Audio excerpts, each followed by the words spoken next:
आज के अखबारों में सुबह की सबसे बड़ी खबर सिर्फ एक ही है, बांग्लादेश। हजारों लाखों लोग हाथों में देश का झंडा और तख्तियां लिए पीएम आवास में घुस गए। कहीं तोड़फोड़ की तो कहीं आग लगा दी। क्या तो युवा और क्या ही महिलाएं, पूरा देश मानो सड़क पर उतर आया। कुल मिलाकर बांग्लादेश की तस्वीरें बेहद डरावनी है। इस वीडियो में हम जानेंगे कि तख्ता पलट की इस इतनी बड़ी खबर पर दुनिया भर से क्या प्रतिक्रियाएं आ रही। तमाम बड़े मीडिया संस्थानों ने बांग्लादेश पर क्या लिखा है। खबर में आगे बढ़ने से पहले बता दें कि प्रधानमंत्री शेख हसीना ने इस्तीफा दे दिया है और वीडियो शूट किए जाने तक वो भारत में बताई जा रहे हैं। खबर की शुरुआत बांग्लादेशी मीडिया से ही करते हैं। देश के अंग्रेजी मीडिया संस्थान द डेली स्टार ने लिखा कि ब्रिटेन की शरण से पहले शेख हसीना भारत में ही रहेंगे। खबर में लिखा गया, पिछले 3 हफ्तों से राजधानी में मौत और हिंसा का माहौल था, लेकिन जैसे ही शेख हसीना के इस्तीफे की खबर बाहर आई, देश जश्न में डूब गया। सूत्रों से पता चला है कि हसीना का प्लान लंदन जाने का था, लेकिन फिलहाल वो भारत में है। हसीना के अनुरोध पर भारत उन्हें सुरक्षा दे रहा है। हसीना के बेटे सजीब वाजिद जॉय ने बताया कि उनकी मां अब दोबारा राजनीति में नहीं आएंगी।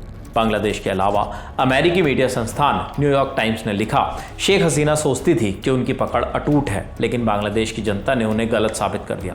आर्टिकल में छापा गया, एक समय ऐसा भी था जब शेख हसीना बांग्लादेश के लिए उम्मीद थी, लेकिन फिर वो तानाशाह होती गई। यही तानाशाह उनके पतन का कारण बना। पहले उन्हें एक धर्मनिरपेक्ष मुस्लिम महिला के रूप में सम्मान दिया जाता था। वो इस्लामी उग्रवाद के खिलाफ खड़ी हुई थी। उन्होंने देश को गरीबी से बचाया, लेकिन फिर वो समय के साथ बदलती चली गई।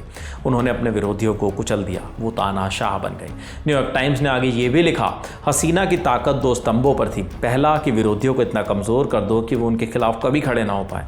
दूसरा कि अपना नेटवर्क इतना मजबूत बनाओ कि हर स्थिति में वो आपके रहें। अल जजीरा ने अपनी खबर की शुरुआत एक शब्द के साथ की, शब्द रजाकार। अल जजीरा ने लिखा, ये सब शुरू हुआ एक मात्र शब्द के साथ, रजाकार। बांग्लादेश में रजाकार एक आक्रामक शब्द माना जाता है। वैसे तो इसका मतलब स्वयंसेवक है, लेकिन बांग्लादेश में इसका तात्पर्य उन लोगों से है जिन्होंने 1971 में पाकिस्तानी सेना का साथ दिया था। शेख हसीना ने प्रदर्शनकारियों के लिए रजाकार शब्द का इस्तेमाल कर गलत कदम उठाया था। उनके कार्यकाल में न्यायपालिका और मीडिया को भी कंट्रोल किया गया। ब्रिटिश मीडिया संस्थान द गार्डियन ने लिखा कि शेख हसीना के देश छोड़ने से राजधानी में 2 तरीके के माहौल हैं। पहला तो जश्न का और दूसरा देश में लूटपाट मची है। गार्डियन ने छापा, सरकार ने विरोध कर रहे लोगों पर सख्त रवैया अपनाया था। सरकार कई प्रदर्शनकारियों की मौत की भी जिम्मेदार है। हसीना के विरोधी उन्हें तानाशाह मानते हैं। उन्हें बांग्लादेश के लोकतंत्र के लिए खतरा माना जाता है। हसीना के राज्य में हुए चुनावों को भी फ्रॉड माना जाता है। विरोधी दल ने जनवरी में हुए चुनावों का बहिष्कार भी किया था। हसीना ने अपने विरोधियों की निंदा के लिए कई बार पाकिस्तान का सहारा भी लिया है। पाकिस्तान के अखबार डॉन ने लिखा कि बांग्लादेश के सेना प्रमुख वकार-उज़-ज़मा देश के अंतरिम सरकार बनाएंगे। हसीना के बेटे का मानना है कि देश की ऐसी स्थिति से वो दुखी हैं। डॉन ने हसीना के बेटे को कोट करते हुए छापा भी। उन्होंने लिखा, अल्पसंख्यकों के लिए इतनी मेहनत की, उसके बाद भी देश उनके खिलाफ है। उन्होंने बांग्लादेश को एक असफल देश से एशिया का उभरता हुआ टाइगर बनाया, फिर भी लोग उनके खिलाफ हैं। इसके बाद आर्टिकल में लिखा भी गया, प्रदर्शनकारी देश में फैली हिंसा के लिए हसीना सरकार को जिम्मेदार मानते हैं। शेख हसीना के विरोधियों का मानना है कि प्रोटेस्ट करने वालों पर बल का इस्तेमाल करना सरकार का गलत फैसला था।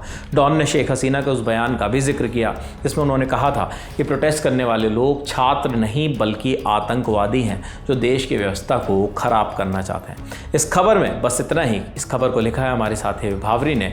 अगर इस मामले से जुड़ा आगे जो भी अपडेट आता है तो वो हम आप तक ज़रूर पहुँचाएंगे। मेरा नाम है विपिन। देश और दुनिया से जुड़ी बाकी खबरों के लिए देखते रहिए द लंदन टॉप।